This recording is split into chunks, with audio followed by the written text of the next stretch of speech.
I'm like the proud mother. Yes, do you see my smile? Jeez. Yes, we see that beautiful smile. Model Kim Porter stepped out in Los Angeles on Monday night to support her son, Quincy Brown. Good. When it all happened, I was filming away. So, there was, I'm like the rock of the family, especially when it comes to, times where it's like family is really needed, and now I think I'm back. That the night before Kim Porter passed, that she group text some close friends saying that he got me, and that Kim also insinuated in that text that she felt like she had been poisoned. Okay, everyone listen up. I've got a big update for anyone who was frustrated that the 50 Cent Diddy documentary didn't touch on Kim Porter's mysterious death. So, here's the scoop. Kim's eldest son, Quincy Brown, is reportedly teaming up with 50 for a whole new documentary focused on Kim. Now, I know some people were giving Quincy side-eye for a while, mostly because he showed up at Diddy's trial every single day, which had folks thinking he was riding for him. But here's the thing. Quincy never publicly defended Diddy or went off like Christian did.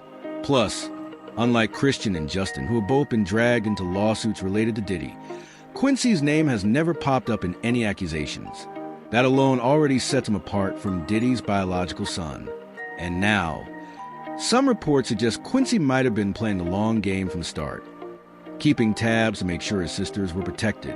Essentially, he was there making sure they were okay before Diddy even went behind bars.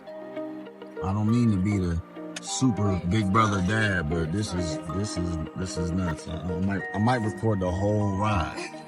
I might run out of storage. Oh, you need that. What'd you get? And what do you need to drive? But now that Diddy is behind bars, word is that Quincy isn't letting any of this slide anymore. He's reportedly serious about digging into all those long circulating rumors that suggest Diddy may have played a role in Kim's death, the ones people used to whisper about but never really touch. And then there's the 50 Cent angle, which you really can't ignore here. If he's genuinely backing Quincy and helping move this forward, things could get very interesting very fast. A documentary centered on Kim, with that kind of support and pressure behind it, wouldn't just reopen old conversations. It could turn into something far bigger than anyone expected, possibly even bigger than the reckoning itself. Having an enemy that has a position of influence in your child's life and knowing that that person sends you notes and messages every now and then, if you don't do this, if you don't do that, that boy is dead. Now, Quincy has always kind of stood apart from the rest of Diddy's boys, which is interesting when you think about the fact that Diddy basically helped raise him. There's always been this quiet distance there, like he was close to the family, but never fully in the mix the same way the others were. And if you remember what went down last year when Homeland Security raided Diddy's properties, Christian and Justin were both on site and ended up in handcuffs, a moment that definitely raised eyebrows. But Quincy, along with the twins, he was nowhere to be found, completely MIA. And that absence didn't go unnoticed. Around that same time, Jaguar Wright stepped in and claimed that Quincy was quietly cooperating with the feds behind the scenes. Nothing proven, of course, but the timing and the circumstances were enough to get people talking and side-eyeing the whole situation. And Quincy's missing. Quincy's missing. Oh. And lastly... After he was questioned by the feds. After. I wouldn't be surprised if he was in witness protection right now. I'm not really sold on the whole idea that Quincy was in witness protection. That part feels like a stretch, especially since we all watch him show up to Diddy's trial alongside the rest of the family. That alone makes the theory a little hard to buy. But what is circulating now is a different explanation, one that actually makes more sense. According to people close to the situation, Quincy stayed close to Diddy not out of loyalty, but out of concern. The word is that he was worried about his sister's safety and had made a promise to Kim that he would always look out for them, no matter what. Since his mom passed, Quincy has mostly kept quiet about the rumors and questions surrounding her death. He hasn't gone on rants. He hasn't done interviews calling people out, and he hasn't fueled the speculation publicly. But insiders are now saying that silence wasn't accidental. Apparently, Quincy understood that openly going against Diddy too soon could backfire, So instead, he's been moving quietly behind the scenes, waiting for the right moment to make his move. And if these reports are true, that moment may finally be here. Allegedly, Quincy is working on a full-length documentary that takes a deep dive into his mother's life and the still murky circumstances surrounding her death. With everything that's happened over the years, the history, the tension, the unanswered questions, and with 50 Cent reportedly connected to the project in some way, people are already buzzing. A lot of folks believe this documentary could bring out some major revelations that haven't been publicly addressed before. Because let's be honest, if you know the official story, you also know it never fully sat right with people. On November 15th, 2018, Kim was found unresponsive in her Los Angeles home. A family member discovered her in bed, and by the time paramedics arrived, there was nothing they could do. Kim was pronounced dead at just 47 years old. And even now, years later, there are still plenty of people who feel like the full truth has yet to come out. A shocked and devastated Diddy spotted at the home where his ex suddenly and mysteriously died. Her good friend Kimora Lee Simmons appearing inconsolable at the house. 47-year-old Porter's body found after a desperate call to 911. EMS 14, respond with Pigeon 76 on scene of the cardiac arrest. M's autopsy report ultimately listed lobar pneumonia as the cause of death, and the LA County Medical Examiner coroner officially ruled it a natural passing. On paper, that sounds pretty straightforward. But once you actually walk through the days leading up to her death, the whole situation starts to feel a lot less clear-cut. According to reports, Kim first complained of a sore throat on November 7th. Just a few days later, by November 12th, she had developed a fever. That's a very fast progression. And when you line that up with everything that followed, it's easy to see why people started raising their eyebrows. Allegedly, she tested negative for both the flu and strep throat, which already narrows things down. Doctors reportedly treated her with antibiotics, along with vitamins and pain medication, and for a moment, it seemed like things were moving in the right direction. Her family later said that by November 14th, Kim was actually feeling better. Her temperature had gone back to normal, and there were no obvious signs that she was still seriously ill. In fact, she seemed well enough to carry on as usual, which makes what happened next even harder to wrap your head around. The night before she was found dead, Kim reportedly had a massage at her home. And honestly, that detail has always felt a little off to a lot of people. If someone is truly battling pneumonia or dealing with symptoms severe enough to be life-threatening, inviting another person into their house for a massage doesn't exactly line up with what most of us would expect. You'd think rest and isolation would be the priority, not hosting an appointment. And then there's another layer to it that adds to the unease. We never really learned who this person was who came over to give her that massage. That lack of clarity, combined with the rapid timeline and her reported improvement just days earlier, is why so many people continue to question whether the official explanation tells the full story. We know that Kim, and it's in this is in the documentation, shot out the paperwork. He looked in the paperwork and it said Kim received a massage for about an hour when she's supposed to have full-blown pneumonia. Who gives somebody a massage when they got pneumonia? And do we know whether she used that baby oil or not for that massage? It makes you say,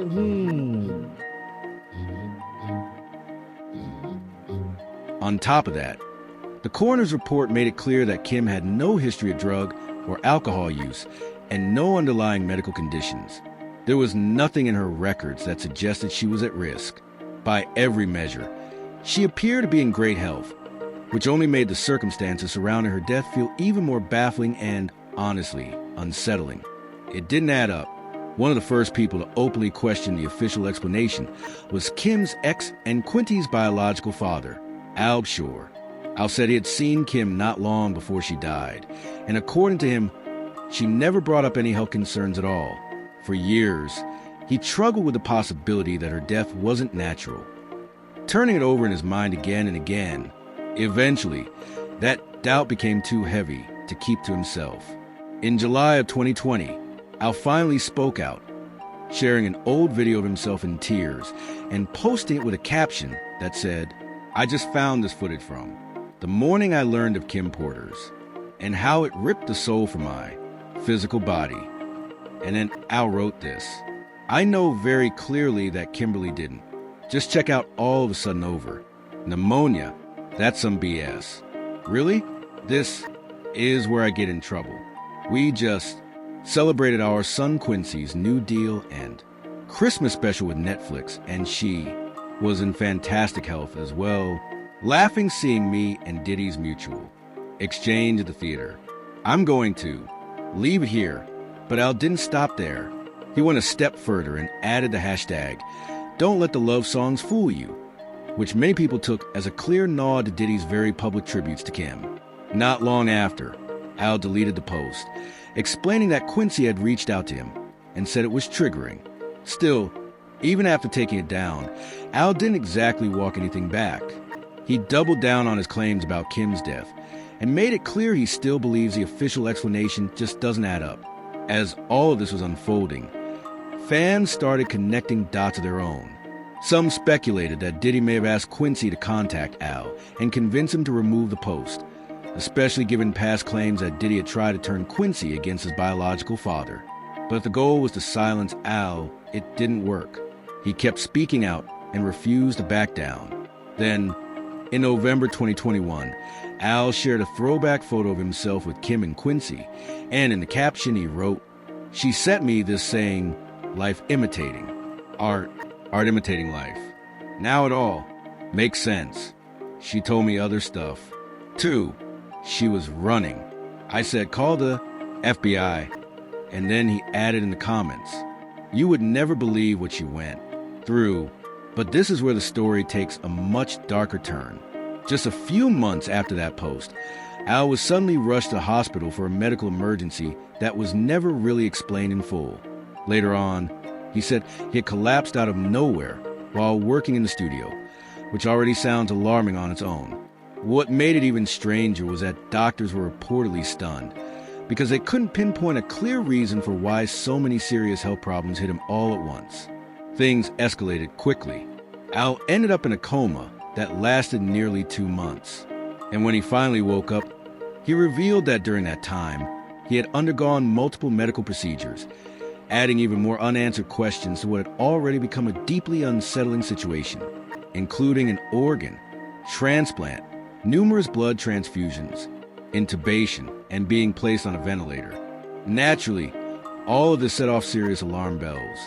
Fans started connecting the dots almost immediately, especially once people began pointing out that several individuals linked to Diddy's inner circle had either gotten seriously ill or passed away from pneumonia over the years. Names kept coming up again and again, from Heavy D to Brittany Murphy, and even Whitney Houston's daughter, Bobby Christina. In fact, Bobby Christina's autopsy report listed lobar pneumonia as her cause of death, which is the exact same condition Kim Porter was said to have had. And when you step back and look at that pattern, it's not hard to understand why people started asking uncomfortable questions. Now, circling back to Al B. Sure, even after nearly losing his life, Al didn't exactly go quiet. He kept speaking out, kept posting, and kept dropping hints that only added fuel to the growing rumors. Over time, his message became clearer. He believed Diddy was somehow connected not only to Kim's passing, but also to his own sudden medical emergency. For a while, this all lived mostly online, debated by fans and brushed off by critics. But then, earlier this year, mainstream media finally stepped in and gave Al a much bigger platform. Al sat down with Fox 5 New York for an interview centered around his memoir, Do You Believe Me Now? And that's when things really escalated. During the interview, he didn't hold back. Al made some heavy accusations, openly stating that he never believed Kim's death was natural. He went even further, suggesting that Diddy was tied to both her passing and his own brush with death. According to Al, this wasn't speculation or a gut feeling. He said he's 100% convinced that Diddy tried to have him taken out in 2022, right after Al began speaking publicly about Kim Porter's death. And once those words were out there, the conversation around this story changed completely. You were in that coma in 2022. You had the liver transplant, you had the tracheotomy, I mean, all that stuff that went on. Multi-system organ failure. Yeah, Wow. 60. Have they figured out what happened yet? We will. No, I mean, have the doctors medically, like, what happened to you? Yeah, what happened? So, because you just collapsed, right? Yeah, so, you know, just mysteriously out of the blue, you know, which we do talk about in the book. Yeah. If you actually knew what they did to me, there was a bounty on my head, there was a bunch of stuff. So do you think specifically then that Sean Diddy Combs or people affiliated with him did something to you that caused you to have multi-organ failure? I believe this to be the case, yes. Absolutely. Wow. My first time saying. And then he doubled down, making it absolutely clear once again that he doesn't buy the official story that Kim died from pneumonia. He even dropped a hint that this is far from the end of it, suggesting there's a lot more information he plans to bring to light down the road. Basically. Do you believe that she died of pneumonia? Absolutely not. Why? What evidence do you have? She was in the best of health. We just saw each other prior to her passing.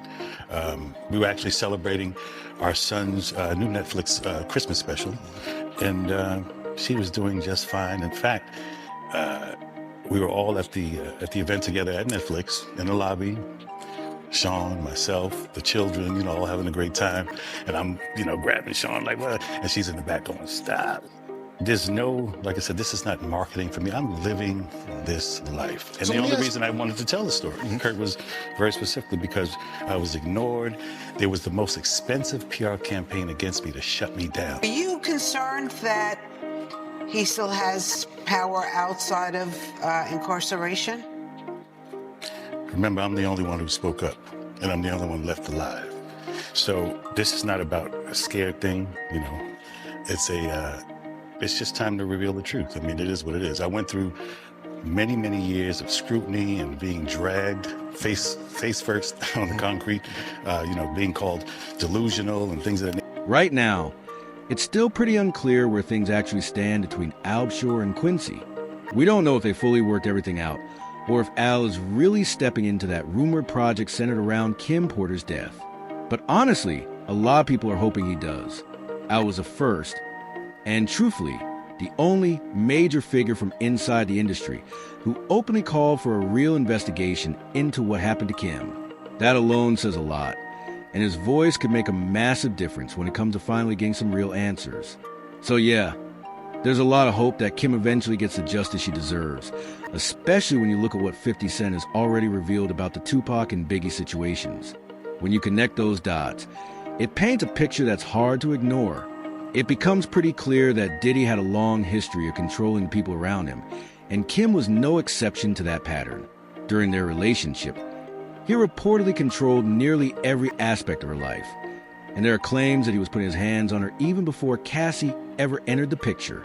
Over the years, Diddy has shown again and again that when he wants control, he's willing to go to extreme lengths to get it. That's why so many people are questioning everything now and looking back at situations that were brushed off or ignored at the time. But now I want to hear from you. Do you think Kim's case should be reopened? And how do you feel about Quincy's relationship with Diddy, especially knowing everything that's come out so far? Drop all your thoughts in the comments, and I'll see you in the next video.